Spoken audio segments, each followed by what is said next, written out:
হ্যাঁ, এরকম এই এরিয়ায় প্রচুর আছে, খুঁজলে আপনারা এরকম প্রচুর পাবেন। এই দেশে এসে অন্য লোকের ডকুমেন্টস করিয়ে এরা নিজেদের নাম করছে।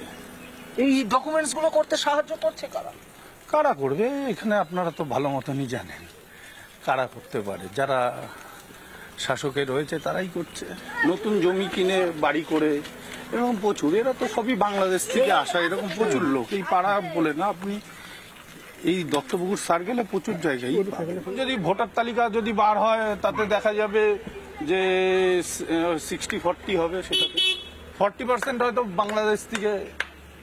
বাংলাদেশ থেকে এসে ভারতীয় আই কার্ড বানিয়ে ভোটার হয়ে গেছে, ভারতীয় হয়ে। হ্যাঁ হ্যাঁ, একদম।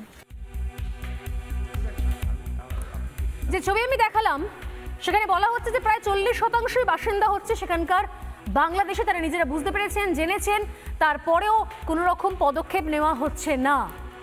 প্রতিবাদ করবেন, পারবেন না, কেননা প্রতিবাদ করলে আপনাকেও মার খেতে হবে তৃণমূলের। শুনুন কি বলছেন কালনার বাসিন্দা, আরেকজন কালনার বাসিন্দা, তিনি কি বলছেন শুনুন।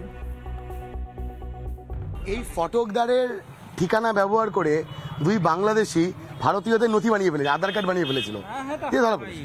এটা তো করছে, এখন পার্টির ব্যাপার বোঝেন না, তারা করে দেয়। আমাদের কি বলা আছে, এই যে এটা আমরা এখানে খাচ্ছি, আমাদের কালনার ভিতর শহরে যারা আমরা আছি তারা যদি খাটি আমাদের 500-600 করা যায়, কিন্তু এরা বাইরের থেকে যে আমরা যদি 500 থেকে 1500 আসে, তারা সব করে দিচ্ছে। এই পার্টি ক্ষমতা থাকে তারাই করে দেয়। কি করবো পুলিশ ওদের হয়ে সব ওদের হয়ে।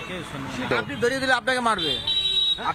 আপনি যদি কোনো বাংলাদেশে ধরিয়ে দেন যে 2000 সালের পরে এসছে, যাতে ধরিয়ে দিলে আপনাকে বাইরে তুলে নিয়ে চামড়া ছাড়িয়ে দেবে। কারা? রোলিং যারা আছে তারাই।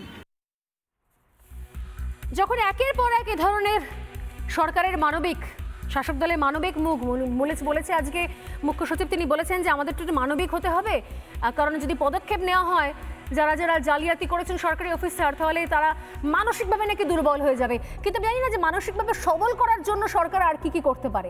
একটা কাজই করতে পারে, যেটা আজকে দেখেছি আমরা নয়াদিল্লিতে সংসদের তাণ্ডব নৃত্য কার্যত। এসআইআর মানছি না, এসআইআর যদি করো তাহলে তুমি গদি ছাড়ো। এসআইআর নিয়ে কি বিশাল স্লোগান, সব মিলে গেছে একসঙ্গে হাতে হাত রেখে। ইন্ডিয়া ভাই ভাই, কংগ্রেস, সিপিএম, তৃণমূল একসঙ্গে কি বিপুল স্লোগান। এসআইআর নিয়ে এত ভয়, এই স্লোগানটা একটু অডিওটা আপ করতে বলবো। দেখুন শায়নিগর সহকারে বাকিদের কি পরিমাণ ব্যথা, জ্বালা, যন্ত্রণা এসআইআর নিয়ে এদের এত কষ্ট, এত দুঃখ যে এসআইআর নিয়ে রাস্তা নেমে পড়েছেন। সংসদ আজকে অতিষ্ঠ করে ছেড়েছেন এসআইআর নিয়ে। এসআইআর করতে দেওয়া হবে না। আমি একটুখানি অডিওটা আপ করতে বলবো, একটু শুনুন স্লোগানটা। আমি আসছি আমার গেস্টদের কাছে।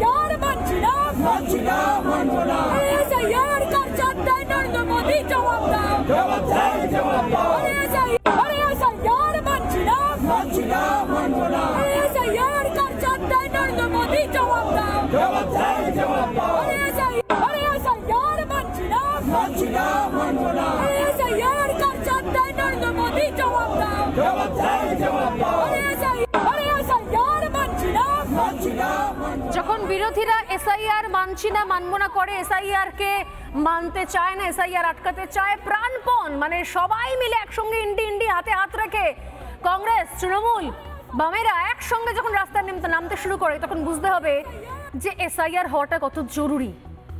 এসআইআর হলে এই ধরনের ভুতুরে কাগজে ফলস ছদ্মবেশী এই যাবতীয় যে সিস্টেম চালিয়ে আসছে তৃণমূল কংগ্রেস, যে ব্যবসা চালিয়ে এসছে বিভিন্ন পাড়া, খুলনা কলোনি, গুলশান কলোনি, রোহিঙ্গা পাড়া, এই সব কিছু শেষ হয়ে যাবে। তৃণমূলের সাজানো বাগান শুকিয়ে যাবে। তাই এসআইআর করা যাবে না। হয়তো অন্যান্য রাজ্যে যেখানে যে ক্ষমতায় আছে তাদের হয়তো একই অবস্থা, সব সাজানো বাগান সাজিয়ে রেখে দিয়েছে। তাই এসআইআর আটকাতে সবাই ভাই ভাই হয়ে গেছে। নানা ধরনের কন্টেন্ট দেখার জন্য লাইক করুন, শেয়ার করুন আমাদের ফেসবুক পেজ, সাবস্ক্রাইব করুন আমাদের ইউটিউব চ্যানেল। পাশাপাশি অন্যান্য ব্রেকিং নিউজের জন্য অবশ্যই চোখ রাখুন রিপাবলিক বাংলায়।